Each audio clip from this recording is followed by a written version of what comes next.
Hola, ¿qué tal? Buenas noches. Encantados de encontrarnos con ustedes en esta jornada de jueves, tal como les anunciábamos ayer.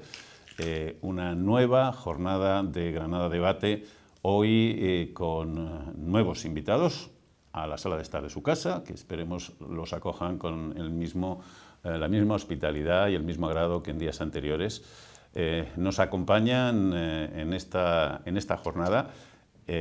Incorporamos por primera vez a una mujer. Es nuestro deseo que sea mucho más abundante de lo que hemos tenido hasta ahora, pero es cierto que esta es la tercera de nuestras tertulias. Pero en cualquier caso, debuta con nosotros Raquel Paiz. Raquel es periodista, es escritora y tiene ahora mismo un libro en el horno prácticamente, ¿no? Saliendo del horno, ¿no, Raquel? Recién salido del horno. Calentito, calentito. Hablaremos luego de él para que nuestros espectadores sepan de qué va ese libro, dónde lo pueden encontrar y cuál va a ser el itinerario de presentaciones, etcétera, etcétera. Un poco más a nuestra izquierda está un viejo conocido de la afición, como suele decirse, Juan Pinilla, que nos ha acompañado en la primera etapa de Granada Televisión, pero también nos ha acompañado en La Voz de Granada, es columnista habitual en ese medio. Básicamente es cantaor, pero es un hombre absolutamente polifacético en sus diferentes aspectos en el mundo de la cultura, de la traducción, de la interpretación. Juan, bienvenido, es un honor. Muchas gracias, Agustín, el honor siempre es mío. A mi derecha se encuentra Diego Oliva, al margen de un extraordinario amigo, pues también periodista, ha sido un alto directivo de Caja Granada, primero en las tareas de comunicación, después en la fundación de la entidad de la que sigue siendo patrono, y es un profundo conocedor de la realidad de Granada. Diego, buenas noches. Buenas noches, Agustín, salud, bien hallados. Y a mi derecha, solo geográfica, José María Rueda, que fuera portavoz del Grupo Municipal Socialista en el Ayuntamiento de Granada, secretario del partido en la capital, actualmente en tareas de funcionario, pero evidentemente también otro fino analista de la actualidad granadina. Chema, es un placer. El placer es mío volver a esta casa, que es la de todos y todas. Bueno, pues si les parece vamos a empezar y vamos a ir incorporando, a medida que vayan pasando programas, nuevas incorporaciones, valga la redundancia, a este mismo producto. Hoy, como temas de actualidad, hemos elegido dos que nos han parecido bastante relevantes. Uno que afecta a la rectora de nuestra universidad, que ha tenido una cita en el Palacio de la Madraza con pues una academia muy singular que ha tenido el buen tino de nombrarla como nueva miembro y representante de la misma en el colectivo. Pilar Aranda, ya saben ustedes, está agotando su mandato, su segundo mandato, por lo que ciertamente no vamos a tener la suerte de continuar con ella durante mucho tiempo. En cualquier caso, ha sido recibida como académica numeraria en la Real Academia de Ciencias Sociales y de Medio Ambiente de Andalucía. En ese acto, la rectora ha centrado su discurso en los beneficios de la dieta mediterránea y en los retos de poblaciones a los que el mundo se enfrenta en el futuro relacionados precisamente con la alimentación. La rectora ha hablado sobre la transformación que los países han hecho de una economía de mercado basada en la producción industrial de alimentos con precios más asequibles. Ahora ha dicho hay menos cultura culinaria, menos tiempo para cocinar. Ha reflexionado sobre que están cambiando los patrones de alimentación, consumiendo menos hortalizas, cereales, más frutas, carne, leche, y que los países anglosajones se están inclinando por la dieta mediterránea.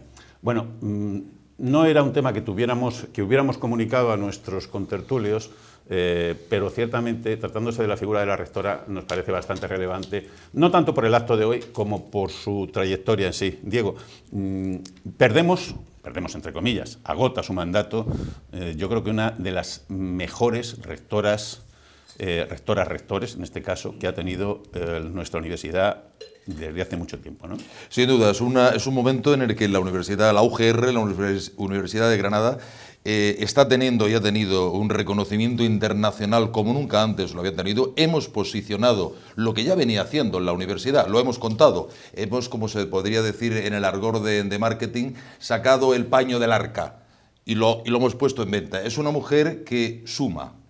Pilar Aranda siempre suma donde esté, el grupo que esté está sumando. Es una mujer que Granada no se puede permitir el hecho de dejarla. Sabemos que el compromiso personal que ella tiene con temas sociales, con temas de infraestructuras, con temas de científicos, de inteligencia, académicos, sabemos que lo vamos a tener. Pero sin duda yo me alegro muchísimo que Antonio Pascual, que la Academia de Ciencias, pues haya contado con ella, le haya invitado a reflexionar desde esa plataforma, desde ese foro, a poner en marcha toda la serie de iniciativas. Es un orgullo ver en países internacionales, cuando salimos de España o de Granada, cómo se habla de la Universidad de Granada afuera.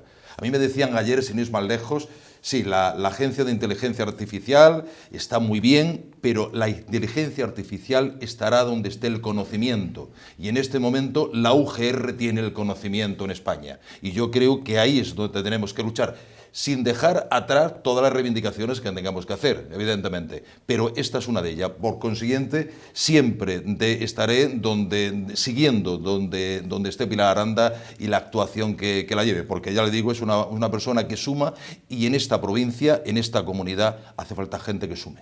¿Chema? Sí, comparto mucho lo que dice Diego.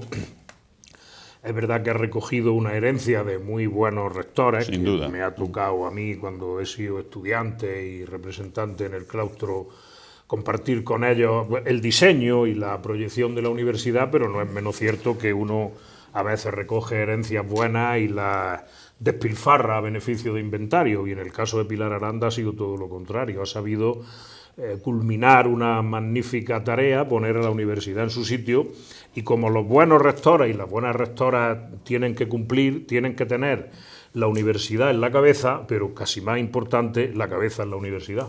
Y Pilar Aranda en eso 100%. Juan.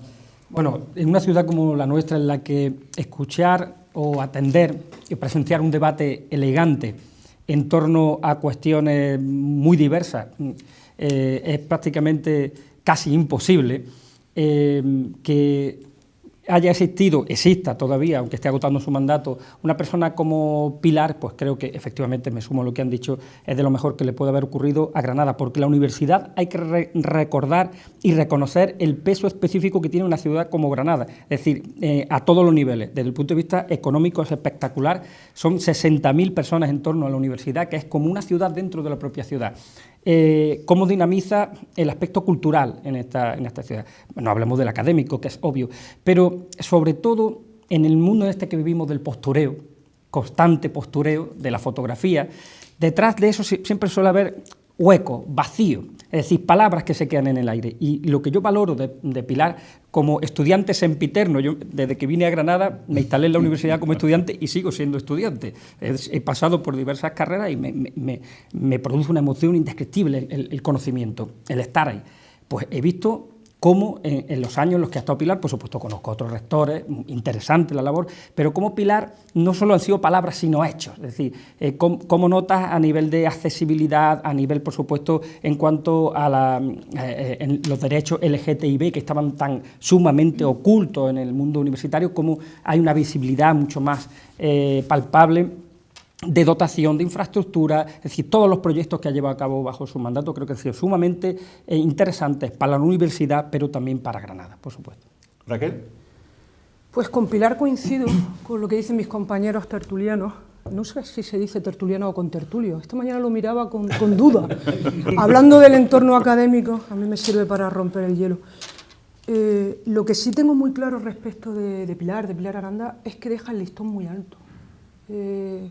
Creo que la Universidad de Granada ha tenido a una rectora a su altura, y la rectora ha tenido una universidad a su altura. No podemos perder de vista que la Universidad de Granada es una de las mayores empresas y es motor económico de esta provincia y de esta ciudad. Tiene el mayor presupuesto de la provincia de Granada. Por O sea, encima del ayuntamiento, por encima de la diputación. Claro, claro. Y en esa función en que la universidad, ella ha sido la gestora del mayor presupuesto de esta ciudad, pero no solo eso, es que Pilar y la Universidad de Granada forma a los profesionales del futuro. Y tampoco es una cuestión menor, y lo ha sabido hacer. Y luego Pilar, por otra parte, aparte de su calidad humana y su incuestionable recorrido profesional y académico, ha sabido dotar a la universidad de ese espíritu de contribución a los grandes mandatos, a los grandes mandatos del desarrollo sostenible de Naciones Unidas, y ha impregnado a la Universidad de Granada de esa vocación de contribuir a formar a los profesionales del futuro con la conciencia supranacional de no hacerlo de cualquier forma ni a cualquier precio. Es decir, la Universidad de Granada decididamente se ha empapado de la filosofía de los objetivos de desarrollo sostenible y de toda esta contribución que también planteaba él de integrar cuestiones que hasta el momento eran difícilmente visibles. ¿Os preocupa, ya que estamos en ese terreno, lógicamente abriremos a medida que se va acercando el proceso electoral, programas monográficos de balance y de previsión de futuro, pero ¿os preocupa la sucesión, Diego? Pues yo creo que la universidad ha creado suficiente equipo. Pilar ha hecho un tema importante desde mi punto de vista y no ha sido una rectora personalista. Ha sido una rectora de compartir mucho, de delegar mucho, de permitir que tanto los vicerrectores, los decanos, como muchísimos profesores, que no se conocían y que lo hemos visto en los medios de comunicación, jóvenes, muchos de ellos, otros no tan jóvenes, ha permitido que se cree una red importante para que pueda seguir adelante. Por consiguiente, yo creo que el equipo queda, ella continúa dentro de lo que es la red de la propia universidad y creo que no va a ser un calado muy grande. La echaremos de menos, evidentemente, como persona que va a estar. Pero creo que el proyecto continúa y se dejan sembrados mucho. A mí que se dejen ya los primeros cimientos, los primeros ladrillos de San Isidro, por ejemplo, es un germe que va a germinar poco a poco y va a seguir adelante. Por consiguiente, yo creo que tenemos la suerte de que hay equipo. Hombre, preocupar no, porque además desde que uno entra a ser rector sabe que como mucho va a estar 8 años. 8 años, Eso claro. no pasa como en otros ámbitos de la vida. En la universidad está claro que como mucho, como los presidentes de Estados Unidos, van a ser 8 años. Comparto mucho de lo que dice Diego. Es verdad que la universidad es fundamentalmente crear equipos que además tengan autonomía dentro de un funcionamiento colegiado.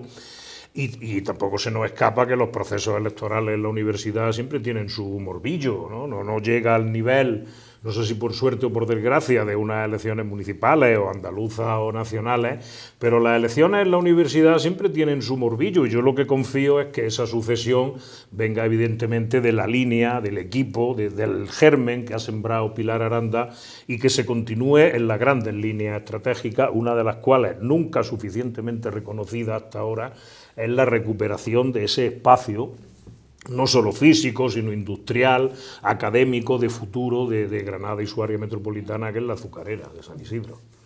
Sí, yo creo que, vamos, no sé si coincidiremos todos, pero posiblemente esa sea, entre otras muchas, pero esa sea el gran legado del mandato de Pilar, ¿no, Juan? Sí, la reivindicación que hay también en el mundo de la música y de la cultura para que la azucarera efectivamente sea un eje vertebrador, porque esta provincia que tiene, ciertamente tenemos festivales enormes, pero a veces creo que pecamos de demasiada dispersión de programaciones, también tener en cuenta Granada con su inmensa área metropolitana, con tantos pueblos, ciudades tan interesantes que hacen una programación que se contraprograma, es decir, el que un espacio tan grande como la azucarera de alguna manera pueda canalizar todo eso o ayudar a vertebrar la programación cultural es fundamental. Y creo que uno de los ejes también, de los pilares que ha dejado ahí, que ha sembrado, entre otras tantísimas cuestiones, Pilar, a la que, por supuesto, su valía, añadimos toda esa valía personal que tiene, ¿no? Esa categoría de mujer empoderada, ahora que se emplea tantísimo esa palabra, y que además lleva a cabo sus proyectos. Pero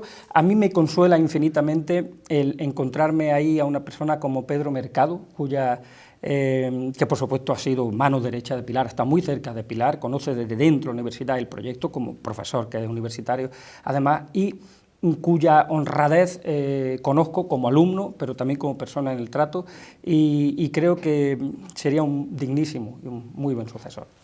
Raquel. Yo soy una mujer de palabras. Intento también ser una mujer de palabras, pero bueno. En este caso, decías, el motivo de la pregunta era si nos preocupaba la sucesión de Pilar. Preocuparse significa ocuparse con antelación de lo que está por suceder. Y creo que Pilar, en ese espíritu y en esa vocación de diálogo y en esa vocación de reconciliación de las instituciones, deja un legado que es incuestionable. Cualquiera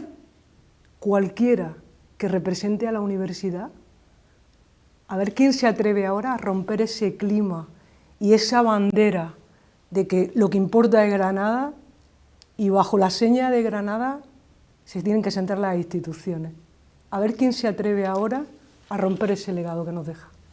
Bueno, otro de los asuntos de actualidad de hace un ratito, lo hemos visto en un despacho de la agencia Europa Press justo antes de entrar en plató, es la confirmación por parte de la Consejería de Cultura de la Junta de Andalucía de que se va a incoar definitivamente el expediente de declaración de bien de interés cultural del Valle del Río Darro. Dicho así, a lo mejor les suena a ustedes un poco como un tema burocrático, etcétera, etcétera, pero se lo vamos a traducir inmediatamente. Lo que es el conocido como Valparaíso se encontraba desde hace más de un año sin ningún tipo de protección por parte de las administraciones. Es decir, no es que cada uno pudiera hacer allí lo que le da la gana, pero no era un territorio protegido como puede ser la Alhambra, como puede ser el Albaicín, como puede ser un entorno monumental de la ciudad o natural de nuestra provincia, con los riesgos que eso conlleva. La Junta ha dilatado la declaración durante muchísimos meses con el argumento de que no tenía experiencia para declarar, para incoar un expediente de ese tipo, algo que verdaderamente nos resultaba sorprendente.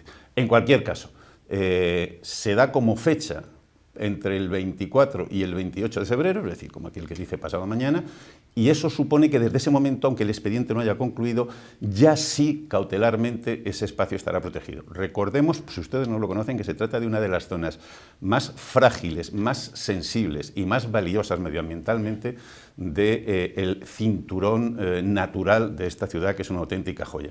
Yo creo que esta es una excelente noticia, ¿no? Diego sé que camina por allí, ¿no? Sin duda, pero además es una excelente noticia porque era objeto de deseo. De y mucho siempre ha deseo, sido sí, objeto de sí. deseo el Valle de Valparaíso, de hoteles, de constructores, de inmobiliarias. Y mientras tanto, ¿qué ocurría? Suciedad, abandono, inseguridad, falta de limpieza, un cauce mal cuidado, las rutas que hay de senderismo para andar por ahí no se puede hacer. En cualquier ciudad que tuviéramos esa joya medioambiental que tenemos, a escasos 2 kilómetros del kilómetro cero de Granada, de Puerta Real, sería una joya, sería un parque temático de paseo de la naturaleza. Entonces, si es para bien, me congratulo. Habría que leer la letra pequeña, de todas formas, hasta que no esté publicado lo que es la documentación total de la protección. Mientras tanto, bienvenido sea, porque de la forma que está, sí que es verdad que no podía continuar. Bueno, Chema recordará incluso aquella solicitud para un hotel de 5 estrellas en Jesús del Valle, ¿no? Claro, es que no solo la zona en concreto de la que estamos hablando, sino el este de la ciudad de Granada es objeto de deseo.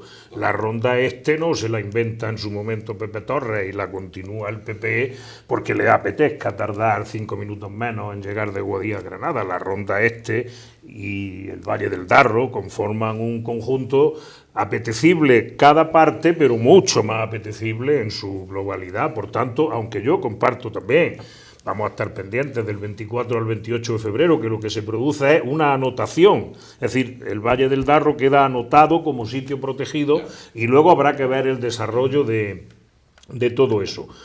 Y bueno, yo, en fin, prefiero quedarme con que aunque han tardado, bien está lo que bien acaba. Sí, porque verdaderamente Bien está lo que bien acaba. Era muy preocupante, lo hemos comentado algunas veces, era muy preocupante que ese escenario se mantuviera con esa incertidumbre y al albur de cualquier chaladura, valga la redundancia. Juan. Yo también me leería la letra pequeña de todo esto, todos, porque claro. qué bonito que vengan elecciones para que salgan estas cosas a relucir, ¿no? Y de pronto saquemos pecho y de pronto la Junta admita. Lo que ocurre es que es cierto que la beligerancia que uno a veces como crítico de estas cuestiones tiene, hay que admitir que sí, efectivamente se incoa y se lleva a cabo, bueno, pues hay que reconocer, pero sobre todo hay que reconocer a las decenas, a las centenas de personas, de granadinos anónimos, muchos de ellos del mundo de la cultura, y perdonadme si me pongo pesado hablando del mundo de la cultura, porque a veces dicen que los culturetas somos del sol que más calienta, y yo creo que ahí ha habido poetas, incluso cantadores flamencos, mira que es difícil, incluso cantadores flamencos del Albaicín. Es que les toca muy de cerca, claro, en torno del Albaicín, del Sacromonte, dando el callo y luchando por algo que creo que es muy digno. Yo que también ando por aquella vereda, efectivamente, a veces uno se asusta y como granadino te duele, ¿no? Ver los que tenemos cierta sensibilidad hacia lo natural, la naturaleza y esta Granada nuestra que además se configura en torno a tres ríos, cuando ya conoces la historia y ves todas esas cuestiones casi míticas, mitológicas en torno al Darro, al Genil y al Beiro, esos tres ríos, los que hablaban los antiguos, que se cimentaba ese triángulo isósceles, que es la columna de la Sabica. En fin, no quiero divagar mucho, pero que todo eso, y especialmente las corrientes del agua, forman parte de la vida de esta ciudad, y el que se cuide decir, insisto en que para mí es un logro si se lleva a cabo de todas esas personas anónimas que han luchado. ¿Y tú, Raquel, cómo lo ves? Yo creo que proteger el agua y proteger el entorno natural y proteger el entorno cultural en una ciudad como Granada se tiene que hacer sí o sí con independencia de cualquier formación política que esté gobernando, en el municipio, en la comunidad, da igual. Es decir, en una ciudad como Granada no se puede permitir la indiferencia y el abandono de entornos particularmente ricos en su cultura y en su patrimonio cultural y natural como el cauce del río. Esa protección, todos coincidimos aquí que leer la letra chica, podría, si se quiere ser valiente en esa declaración de bien de interés cultural, cerrar para siempre la polémica Ronda Este. Es un poner. Claro, porque cuando nos están viendo y escuchando, la Ronda Este, claro que no todo el mundo tiene por qué situarla, y es que la Ronda Este efectivamente es una vía de alta capacidad que podría reducir en 5 minutos los flujos de tráfico, que te viene el famoso cierre del anillo, etcétera, etcétera. Pero lo que es y lo que tiene como segunda derivada es que evidentemente supone colocar los terrenos aledaños a la Ronda cerca como de una vía de alta capacidad capacidad, de ser declarados urbanizables al día siguiente. Al minuto siguiente. No olvidemos que a escasos 700 metros del monasterio, derruido ahora y convertido en corral de cámaras, ¿no?, de Jesús del Valle, tenemos una urbanización muy grande que se llama Cerro del Sol, ¿no?, que está muy cerca, ¿no? Y ¿quién te dice que no había indicios de dejarla caer a esta parte de la ladera, ¿no? Bueno, pues vamos a saltar a estos han sido dos temas de actualidad que, insistimos, han sido de hoy, de esta misma mañana, de hace un rato. Nosotros hoy teníamos previsto hablar de algunas cosas que están siendo actualidad en estos días y que nos parecen de especial interés para la ciudad y para nuestro futuro más inmediato. Saben ustedes que tenemos elecciones en poco más de 100 días, exactamente, elecciones municipales. La semana pasada salía una encuesta que supuestamente debe ser lo más neutral posible porque se hace con dinero de todos los andaluces. Lo decimos porque si unos critican el CIS que llaman de tezanos, pues imaginábamos que iban a evitar caer en esa misma tentación. Nos da la sensación que no, que la encuesta que se hacía pública la semana pasada, más que nada por la fórmula y por la manera de hacerla, iba más o menos en esa dirección. En cualquier caso, una encuesta que da mayoría absoluta al Partido Popular, mayoría absoluta, no mayoría relativa y que pudiera gobernar en una coalición con Vox, sino mayoría absoluta en todas las capitales de provincia. Me imagino que le habéis echado un vistazo, no sé, Chema, empezamos por ti ahora, ¿qué opinión te merece? Bueno, en Granada en concreto se la daba rozando la no mayoría absoluta, es decir, porque nos siga la gente, de 27 concejales le daba al PP 13 o 14, 14 es mayoría absoluta, 13 no. Pero yo de esta encuesta, como de cualquier encuesta, y quienes me conocéis o me leéis o me habéis escuchado, yo con las encuestas siempre soy muy precavido, porque la encuesta obedece a una foto de un momento que no tiene por qué repetirse ni a los 100 días y a lo mejor ni a los 15 días después. Por tanto, esa primera acotación. La segunda acotación es que la gente, los titulares de prensa mediáticos, normalmente se quedan con la extrapolación de resultados, quién va a ganar, quién va a perder, pero la encuesta contiene más información. La encuesta contiene un dato que no ha sido suficientemente valorado, creo yo, y es que la gestión del alcalde del PSOE de la ciudad de Granada, la gestión socialista liderada por Paco Cuenca, está razonablemente bien valorada para lo que se estila en este tipo de cosas, ¿no? Que siempre cuando uno gobierna se desgasta, etcétera, etcétera, y yo creo que bien harían los que se consideran ganadores de la encuesta el analizar a qué se debe esa razonablemente buena aceptación de la gestión del PSOE, porque seguramente tendrá mucho que ver con que la gente ha interiorizado en qué circunstancias y en qué condiciones asumió la alcaldía de Granada Paco Cuenca, que son debido a pésimas gestiones y a pésimas decisiones, por no decir a escandalosas corrupciones del Partido Popular en las 2 veces que el PSOE le ha tocado coger la alcaldía. Por tanto, esa información también está en la encuesta. Se sorprende que si la gestión de quien ocupa la alcaldía es buena, luego en la extrapolación de resultados no se parezca eso a ese dato, porque parece que lo que está forzado es el dato numérico de 13, 14 concejales frente a los 10 que mantendría el PSOE. Por tanto, yo, por resumir, cautela, mucha información hay en la encuesta y no quedarse solo con el dato numérico que obviamente está hecho al servicio, en este caso muy descarado, porque se ve en las 8 provincias, de quien hace y quien difunde la encuesta. ¿Diego? Bueno, la encuesta, 38.000 euros ha contado la encuesta. ¿De quién depende el CIS andaluz? Porque este es el CIS andaluz, ¿no? De la Consejería de Presidencia, de la Junta de Andalucía. El CIS de Bendodo, vamos. El CIS de Elías Bendodo. En el momento que se hacía, una encuesta que se hace en una provincia en el mes de octubre, en otra en el mes de noviembre, en otra en el mes de enero, donde todo el mundo sabemos que en elecciones municipales, principalmente o en un alto porcentaje, se vota a Juan, a Pepe, a Antonio, a Raquel y en cierto modo a los partidos, pero sobre todo lo que se mira es lo que está haciendo, por ejemplo, Paco Cuenca. ¿Qué está haciendo Paco Cuenca? Pues una buena gestión en el ayuntamiento, porque hacía falta eso, ¿no? Y sin embargo, aprueba en todo esto, o sea, ¿cómo que el Partido Socialista pierde en Granada, pero Paco Cuenca gana las encuestas? Mire, por favor, 38.000 euros, Consejería de Presidencia. Si la oposición en España dicen que el CIS a nivel nacional no es creíble, este lo es menos. Bueno, yo sinceramente no lo entiendo, no lo entendería que fuera así, porque primero, una encuesta cargada por el diablo, como todas las encuestas las carga el diablo, más cuando la sufraga el propio diablo. En este caso, entiéndase, es una encuesta sufragada por la Junta de Andalucía. Pero yo creo que el PP está jugando bien sus cartas. Dicho sea de paso, en estas cuestiones de la estrategia política, el Partido Popular en la Junta de Andalucía está jugando bien sus cartas y están elevando a Juanma Moreno como una especie de altar, como de campechano, tipo Juan Carlos de Borbón. Bueno, lo mismo. No, porque bueno, sí, posiblemente, te entendemos. Posiblemente ese campechanismo, después, cuando pase el tiempo, bueno, veamos qué hay detrás. Para mí esa gestión que están vendiendo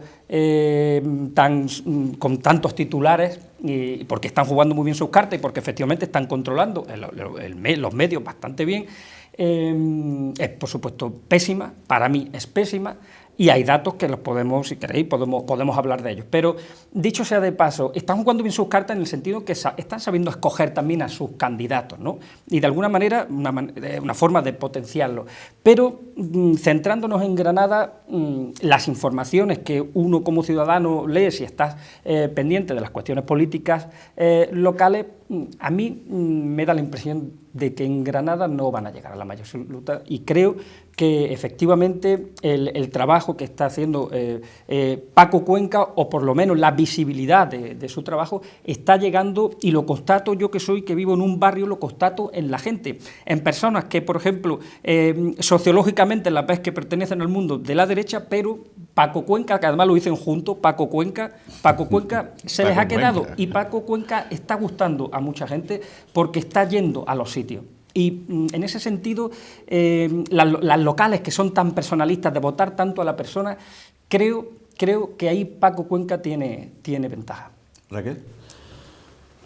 Yo voy a ser mucho más directa, todo sea porque soy mujer, claro, tomando esto, ¿no? Por fin voy a hacer algo más que una declaración de intenciones. Yo creo que las elecciones se ganan en las urnas, no se ganan en las encuestas.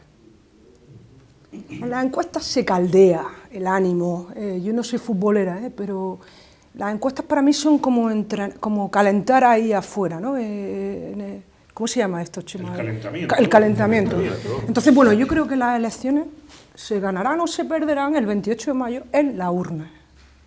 Entonces, a mí me resulta como mínimo extraño, igual que a ellos, que una encuesta que da por ganador, por cierto, que leía, atención al título, leía que el PP de Moreno Bonilla o el PP de Feijóo ganarían en las 7 u 8, porque parecía que una de las capitales estaba en duda, pero que ganaría en la mayoría de las capitales andaluzas el PP de Moreno Bonilla o de Feijóo.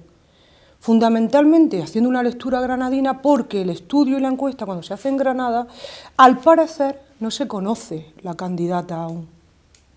Es decir, ¿realmente el PP de Feijóo va a ganar las elecciones en Granada, en las que Paco Cuenca se da un alcalde cercano?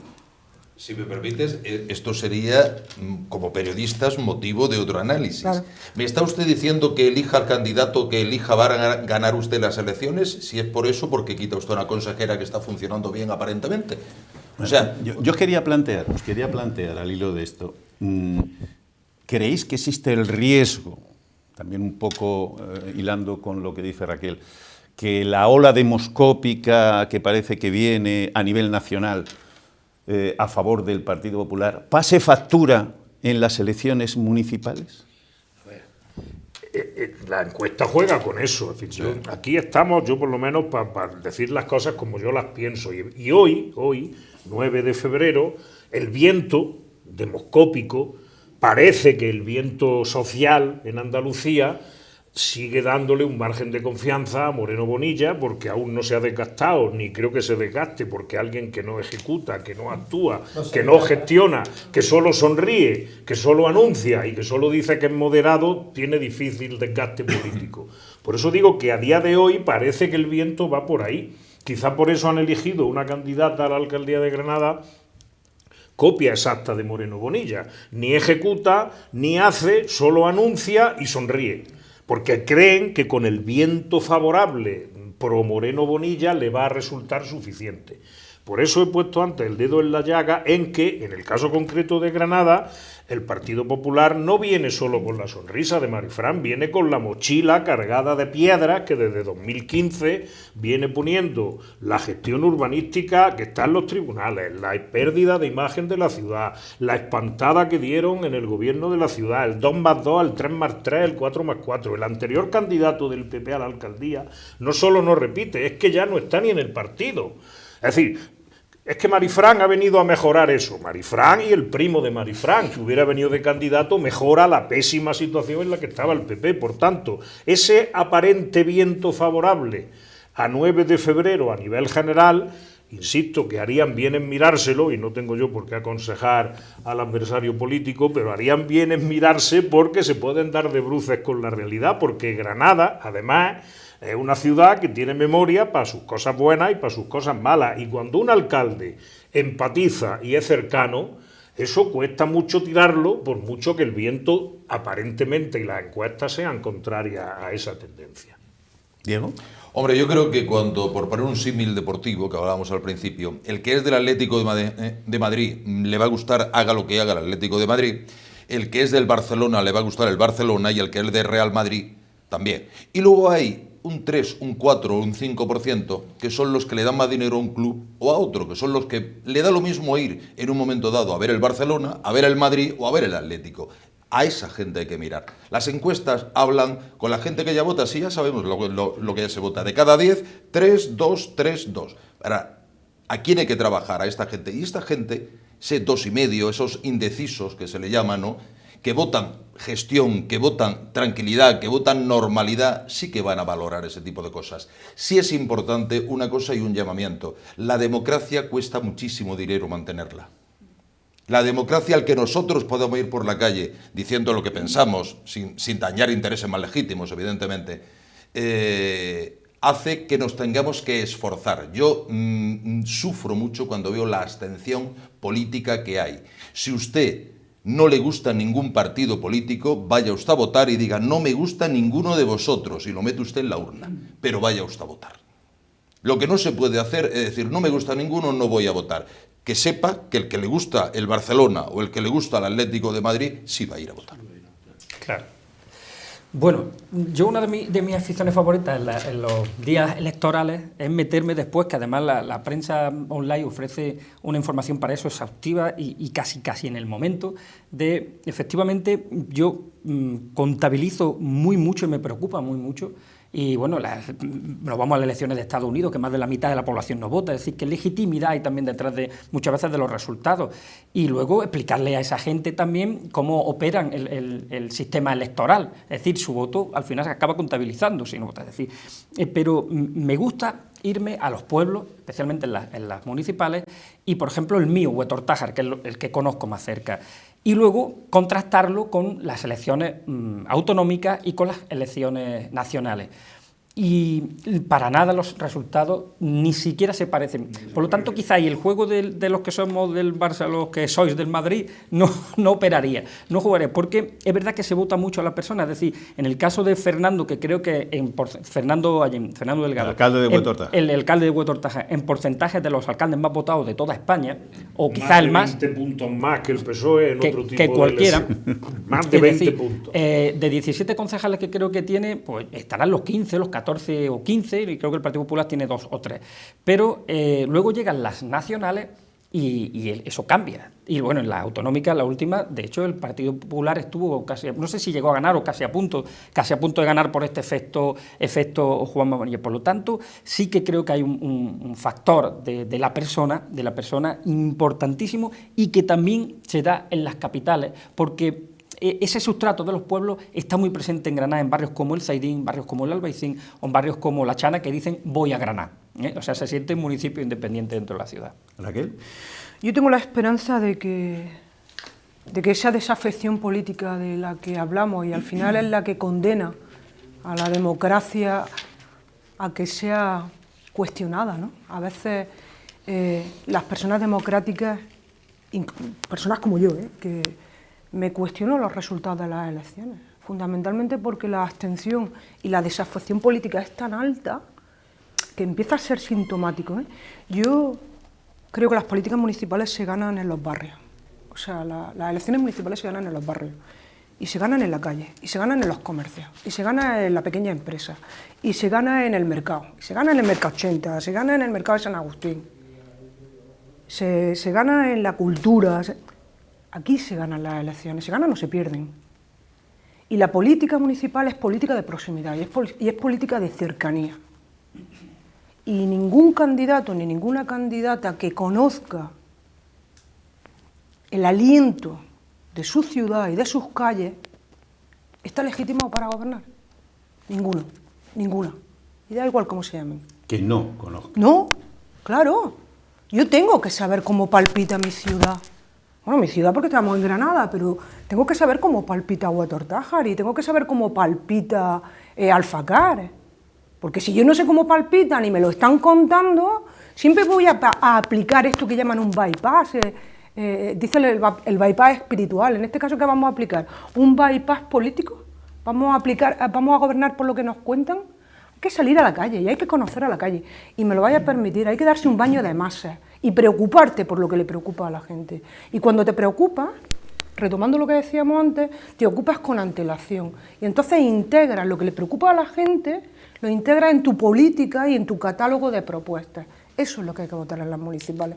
No lo que nos cuenten las comunidades ni lo que nos cuenten los gobiernos centrales. Bueno, vamos a hacer una mínima pausa, ya ven que está el panorama bastante interesante, y a la vuelta vamos a intentar interpretar algunas de las cosas que ocurren, que pasan prácticamente desapercibidas para la mayoría de ustedes, que muchos medios de comunicación pasan de puntillas, pero que son de una relevancia extraordinaria para esta tierra, y que del debe al haber, pues alguien se sigue yendo de rositas. En unos minutos.